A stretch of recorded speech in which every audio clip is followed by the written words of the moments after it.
मेरे प्यारे भाइयों एवं बहनों, आज मैं आप सबके सामने एक बहुत ही अच्छी कहानी लेकर आई हूँ जिसका शीर्षक है माता का आंचल। जहाँ लड़कों का संग तहाँ बाजे मृदंग, जहाँ बूढ़ों का संग तहाँ खर्चे का तंग।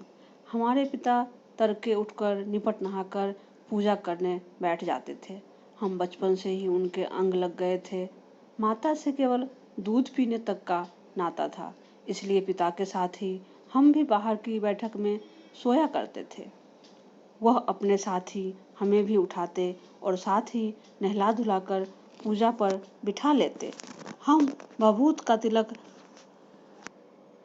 लगा देने के लिए जिद करते थे, कुछ हंसकर, कुछ झुंझलाकर और कुछ डांटकर। वह हमारे चौड़े लिलार पर त्रिपुंड कर देते थे। हमारे लिलार में भभूत खूब खुलती थी, सिर में लंबी लंबी जटाएं थी। भभूत रमाने से हम खासे बम भोला बन जाते थे। पिताजी हमें बड़े प्यार से भोलानाथ कहकर पुकारा करते थे, पर असल में हमारा नाम था तारकेश्वर नाथ।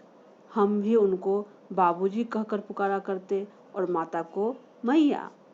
जब बाबूजी रामायण का पाठ करते तब हम उनकी बगल में बैठे बैठे आईने में अपना मुंह निहारा करते थे। जब वह हमारी ओर देखते तब हम कुछ लजाकर और कुछ मुस्कुराकर आईना नीचे रख देते थे। वह भी मुस्कुरा देते थे। पूजा पाठ करने के बाद वह राम राम लिखने लगते। अपनी एक रामनामा बही पर 1000 राम नाम लिखकर वह उसे पाठ करने की पोथी के साथ बांधकर रख देते। फिर 500 बार कागज के छोटे छोटे टुकड़ों पर राम नाम लिखकर आटे की लोइयों में लपेटते और उन गोलियों को लेकर गंगा जी की ओर चल पड़ते थे। उस समय भी हम उनके कंधे पर विराजमान रहते थे। जब वह गंगा में एक एक आटे की गोलियां फेंक कर मछलियों को खिलाने लगते, तब भी हम उनके कंधे पर ही बैठे बैठे हंसा करते थे। जब वह मछलियों को चारा देकर घर की ओर लौटने लगते, तब बीच रास्ते में झुके हुए पेड़ों की डालों पर हमें बिठाकर झूला झुलाते थे। कभी कभी बाबूजी हमसे कुश्ती भी लड़ते। वह शिथिल होकर हमारे बल को बढ़ावा देते और हम उनको पछाड़ देते थे। बाबूजी खड़े हो जाते और हम उनकी छाती पर चढ़ जाते थे। जब हम उनकी लंबी लंबी मूछें उखाड़ने लगते तब वह हंसते हंसते हमारे हाथों को मूछों से छुड़ाकर उन्हें चूम लेते थे। फिर जब हमसे खट्टा और मीठा चुम्मा मांगते तब हम बारी बारी कर अपना बायां और दाहिना गाल उनके मुंह की ओर फेर देते थे। बाएं का खट्टा चुम्मा लेकर जब वह दाहिने का मीठा चुम्मा लेने लगते तब अपनी दाढ़ी या मूछ हमारे कोमल गालों पर गरा देते थे। हम झुंझलाकर फिर उनकी मूछें नोचने लग जाते थे। इस पर वह बनावटी रोना रोने लगते और हम अलग खड़े खड़े खिलखिलाकर हंसने लग जाते थे। उनके साथ हंसते हंसते जब हम घर आते तब उनके साथ ही हम भी चौके पर खाना खाने बैठते थे। बाबूजी हमें अपने ही हाथ से फूल के एक कटोरे में गोरस और भात सान कर खिलाते थे। जब हम खाकर अफर जाते तब मैया थोड़ा और खिलाने के लिए हठ करती थी। वह बाबूजी से कहने लगती, आप तो 4-4 दाने के कौर बच्चे के मुंह में देते जाते हैं, इससे वो थोड़ा खाने पर भी समझ लेता है कि हम बहुत खा गए। आप खिलाने का ढंग नहीं जानते। बच्चे को भर मुंह कौर खिलाना चाहिए। जब खाएगा बड़े बड़े कौर तब पाएगा दुनिया में ठौर। देखिए, मैं खिलाती हूँ, आप क्या जाने कि बच्चों को कैसे खिलाना चाहिए। और महतारी के हाथ से खाने पर बच्चों का पेट भी भरता है। यह कहकर वह थाली में दही भात शांति और अलग अलग तोता मैना कबूतर हंस मोर आदि के बनावटी नाम से कौर बनाकर यह कहते हुए खिलाती जाती कि जल्दी खा लो नहीं तो उड़ जाएंगे। पर हम उन्हें इतनी जल्दी उड़ा जाते थे कि उड़ने का मौका ही नहीं मिलता था। जब हम सब बनावटी चिड़ियों को चट कर जाते थे, तब बाबूजी कहने लगते, अच्छा अब तुम राजा हो, राजा जाओ खेलो। बस हम उठकर उछलने कूदने लगते थे। फिर रस्सी में बंधा हुआ काठ का घोड़ा लेकर नंग धड़ंग बाहर गली में निकल जाते थे। जब कभी मैया हमें अचानक पकड़ पाती, तब हमारे लाख छटपटाने पर भी एक चुल्लू कड़वा तेल हमारे सिर पर डाल ही देती थी। हम रोने लगते और बाबूजी उस पर बिगड़ खड़े होते, पर वह हमारे सिर में तेल बोथकर हमें उबटकर ही छोड़ती थी। फिर हमारी नाभि और लीलार में काजल की बिंदी लगाकर चोटी कुश्ती और उसमें फूलदार लट्टू बांधकर रंगीन कुर्ता टोपी पहना देती थी। हम खासे कन्हैया बनकर बाबूजी की गोद में सिसकते सिसकते बाहर आते थे। बाहर आते ही हमारी बाट जोहने वाला बालकों का एक झुंड मिल जाता था। हम उन खेल के साथियों को देखते ही सिसकना भूलकर बाबूजी की गोद से उतर पड़ते और अपने हमजोलियों के दल में मिलकर तमाशे करने लग जाते थे। तमाशे भी ऐसे वैसे नहीं, तरह तरह के नाटक। चबूतरे का एक कोना ही नाटक घर बनता था। बाबूजी जिस छोटी चौकी पर बैठकर नहाते थे, वही रंगमंच बनते। उसी पर सरकंडे के खंभों पर कागज का चंदोआ तानकर मिठाइयों की दुकान लगाई जाती थी। उसमें चीलम के खोचे पर कपड़े के थालों में ढेले के लड्डू, पत्तों की पूरी कचौड़ियाँ, गीली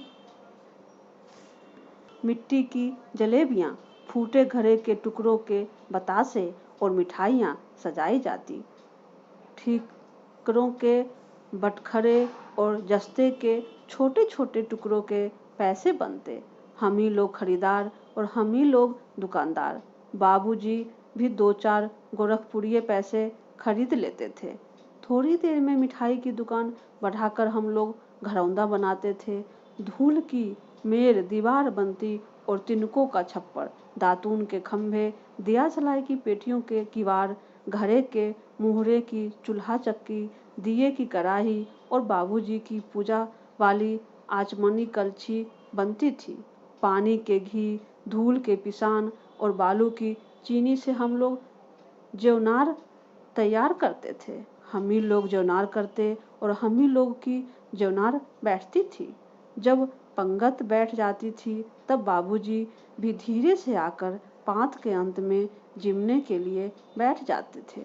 उनको बैठते देखते ही हम लोग हंसकर और घरौंदा बिगाड़कर भाग चलते थे। वह भी हंसते हंसते लोटपोट हो जाते और कहने लगते, फिर कब भोज होगा भोलानाथ। और कभी कभी हम लोग बारात का भी जुलूस निकालते थे। कनस्तर का तंबूरा बजता, अमोले को घिस कर शहनाई बजाई जाती, टूटी चूहे दानी की पालकी बनती। हम समधी बनकर बकरे पर चढ़ लेते और चबूतरे के एक कोने से चलकर बारात दूसरे कोने में जाकर दरवाजे लगती थी। वहाँ काठ की पटरियों से घिरे, गोबर से लिपे, आम और केले की टहनियों से सजाए हुए छोटे आंगन में कुल्हिए का कलसा रखा जा रहता था।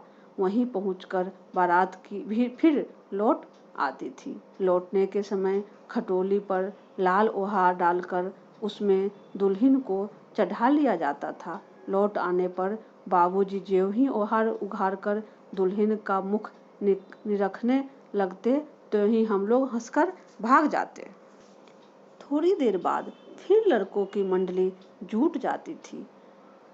एक इकट्ठा होते ही राय जमती कि खेती की जाए। बस चबूतरे के छोर पर घिरनी गड़ जाती और उसके नीचे की गली कुआं बन जाती थी। मूज की बटी हुई पतली रस्सी में एक चुक्कर बांध गरारी पर चढ़ाकर लटका दिया जाता और 2 लड़के बैल बनकर मोट खींचने लग जाते। चबूतरा खेत बनता, कंकर बीज और ठेंगा हल जुआरा।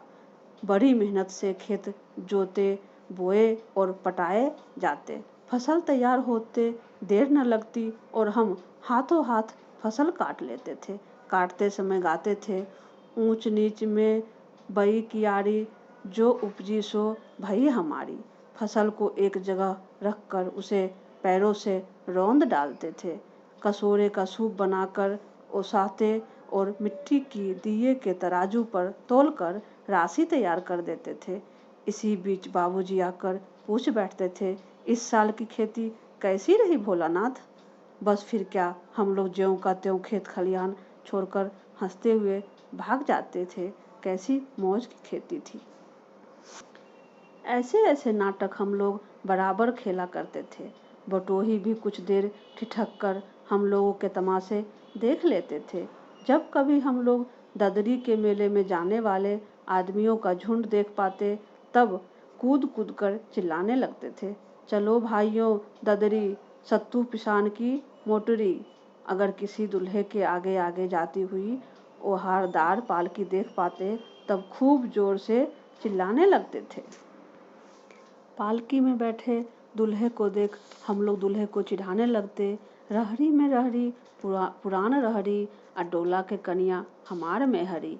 इसी पर एक बार बूढ़े वर ने हमें लोगों को बड़ी दूर तक खदेड़ कर ढेलों से मारा था। उस खसूट खबीस की सूरत आज तक हमें याद है। न जाने किस ससुर ने वैसा जमाई ढूंढ निकाला था। वैसा घोर मुँहा आदमी हमने कभी नहीं देखा। आज की आम की फसल में कभी कभी खूब आंधी आती है। आंधी के कुछ दूर निकल जाने पर हम लोग बाग की ओर दौड़ पड़ते थे। वहाँ चुन चुन कर धूले धूले गोपी आम चबाते थे। एक दिन की बात है, आंधी आई और पट पड़ गई। आकाश काले बादलों से ढक गया। मेघ गरजने लगे, बिजली कौंधने और ठंडी हवा सनसनाने लगी। पेड़ झूमने और जमीन चूमने लगे। हम लोग चिल्ला उठे, एक पैसा की लाई, बाजार में छितराई, बरखा उधरे बिलाई। लेकिन बरखा न रुकी और फिर मूसलाधार पानी होने लगा। हम लोग पेड़ों की जड़ से धर से सट गए, जैसे कुत्ते के कान में अठई चिपक जाती है। मगर बरखा जमी नहीं, थम गई। बरखा बंद होते ही बाग में बहुत से बिच्छू नजर आए। हम लोग डर कर भाग चले। हम लोगों में बैजू बड़ा ढीठ था। संयोग की बात, बीच में मूसन तिवारी मिल गए। बेचारे बूढ़े आदमी को सूझता कम था। बैजू उनको चिढ़ाकर बोला, बुढ़वा बेईमान, मांगे करेला का चोखा। हम लोगों ने भी बैजू के सुर में सुर मिलाकर यही चिल्लाना शुरू किया। मूसन तिवारी ने बेतहाशा खदेड़ा। हम लोग तो बस अपने अपने घर की ओर आंधी हो चले। जब हम लोग ने न मिल सके तब तिवारी जी सीधे पाठशाला में चले गए। वहाँ से हमको और बैजू को पकड़ लाने के लिए 4 लड़के गिरफ्तारी वारंट लेकर छूटे। इधर ज्यों ही हम लोग घर पहुँचे, त्यों ही गुरुजी के सिपाही हम लोगों पर टूट पड़े। बैजू तो 9-2-11 हो गया। हम पकड़े गए। फिर तो गुरुजी ने हमारी खूब खबर ली। बाबूजी ने यह हाल सुना, वह दौड़े हुए पाठशाला में आए। गोद में उठाकर हमें पुचकारने और फुसलाने लगे। पर हम दुलारने से चुप होने वाले लड़के नहीं थे। रोते रोते उनका कंधा आंसुओं से तर कर दिया। वह गुरुजी की चिरौरी करके हमें घर ले चले। रास्ते में फिर हमारे साथी लड़कों का झुंड मिला। वे जोर से नाचते और गाते थे, माई पकाई गरर गरर पुआ, हम खाई पुआ न खेलब जुआ। फिर क्या था, हमारा रोना धोना भूल गया। हम हट करके बाबूजी की गोद से उतर पड़े और लड़कों की मंडली में मिलकर लगे वहीं तान सुन अलापने। तब तक सब लड़के सामने वाले मकई के खेत में दौड़ पड़े। उसमें चिड़ियों का झुंड चढ़ रहा था। वे दौड़ दौड़ कर उन्हें पकड़ने लगे, पर एक भी हाथ न आई। हम खेत से अलग ही खड़े होकर गा रहे थे, राम जी की चिड़ै, राम जी का खेत, खा लो चिड़ै भर भर पेट। हमसे कुछ दूर बाबूजी और हमारे गांव के कई आदमी खड़े होकर तमाशा देख रहे थे और यही कहकर हंसते थे कि चिड़िया की जान जाए लड़कों का खिलौना। सचमुच लड़के और बंदर पराई पीर नहीं समझते। एक टीले पर जाकर हम लोग चूहों के बिल से पानी उलीचने लगे। नीचे से ऊपर पानी फेंकना था। हम सब थक गए। तब तक गणेश जी के चूहे की रक्षा के लिए शिव जी का सांप निकल आया। रोते चिल्लाते हम लोग बेतहाशा भाग चले। कोई औंधा गिरा, कोई अंटा चिट, किसी का सिर फूटा, किसी के दांत टूटे। सभी गिरते पड़ते भागे। हमारी सारी देह लहूलुहान हो गई। पैरों के तलवे कांटों से छलनी हो गए।